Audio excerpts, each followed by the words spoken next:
والله سال په نظر راغی په اخر کې مې نصیب خون جګر لا لا لا لا لا لا لا لا لا لا لا الو پرېږده نامرده سړی بېګاله مېلې وتښتېدې کاټ کا ټلیفون دې وخت نسته ځه که نه لا لا لا لا لا لا لا لا لا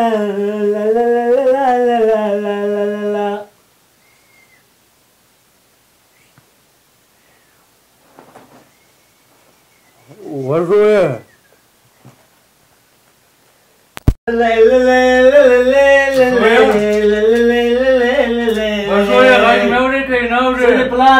چټي پلاره څه خبر ده تا ډاټ شي د شرط ګوره د لستونو ته ګوره د ټلیفون ته ګوره بیخي د ملانډ جوړې کړې دي پلاره د ښار په سیالیو کې راغلي و بې دې وخت نه تېرېږي سل دښمني مې راپسې دي یا دا ډاکټري زمانې زمونږ د ځان په خیر ټکر دې که راباندې پرېږده ګیم دې راباندې ټکر کو سهار پاکه بچې له کوره ووځې وتلی یې په ماښام راشه چې د دلته ټلیفون یو ځای چیغې وهي دا ټپنچه بل ځای درسره یې نسوار بل ځای ما بیخي غږ درته ونه کړو پلاره ته ورسه د خلکو پلرو ته ټوله ورځې پر خوني شروع کړي نصیحتونه کوي نصیحتونه زه په څه یم ما څه ګناه کړې ده څه بلا کوې څه شی مې کړي دي زړه دې راپکې خورن کړی پرېږده پلاره یاره دې کور ته چې راځه دا کور ده که ګورستان ده چې راسم زړه مې خولې ته راځي پکې په تنګ ځمه شمله دې کته راچولې ده شمله دې کته راچولې ده تا څه شي کړي دي پرېږده بابا نه مې یو ګیم ته پرېږده نه مې یو چکر ته پرېږدي نه مې یو میلې ته پرېږده هغه ځواني داسې تېره شوه ټوله ورځ نصیحتونه وصیتونه بل کار دې نشته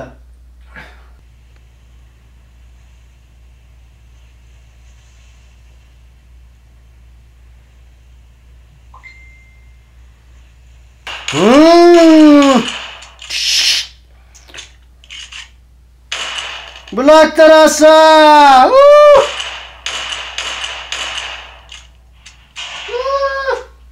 راځه بلاک ته زویه وزویه دونه داسې ما سپینو خلو ټوم نه ګورې دغه اوس پلاره ګیم دې راباندې خراب کړو ټول سیستم دې راوټ کړو یاره ته اوس څه چمونه کوې یاره پرېږده دې ګیم ته یاره دا اوس شی دی دا څنګه ویټ زه له دې پلاره له دې کوره له دې ټوله پېښمانه یم دا ته دا دې کور دا دې سیستم په داسې بڼه خورم چې بیا به کور ته رانیسم غوږ ونیسه دا ګیمونه دي که شی دي دې ټول ځوانان بېلارې کړي ټول سربډاله ګرځي د ټولو یې اعصاب خراب کړي دي پوهېږې زه کوم ځای ته پکې رسېدلی یم د ښار ټولو هلکانو ته مې شکست ورکړی 100 دانې دلته اوس دې زه ارامه کړمه ګوره شویه پلاره ګوره دغو د خلکو اعصاب ورخراب کړي زما اعصاب خراب د خلکو ایډې ورخراب کړي دا کور دا ته زیارې خواجه ګزوایي ولاړمه بس دا کور ده که ګلخانه ده یوه ورځ موږ پکې خوشحاله نه شو یا خدایه ته خو ماته د زړه صبر راکړه او پښتانه ډېر ښه متل کوي وایي نیک اولاد د زړه باغ او بدبخت اولاد د زړه داغ خدای پاک د چاته داسې اولاد نه ورکوي پلار بیخي په نظر نه درځي دلته پلار ناست ده که ملۍ ناسته ده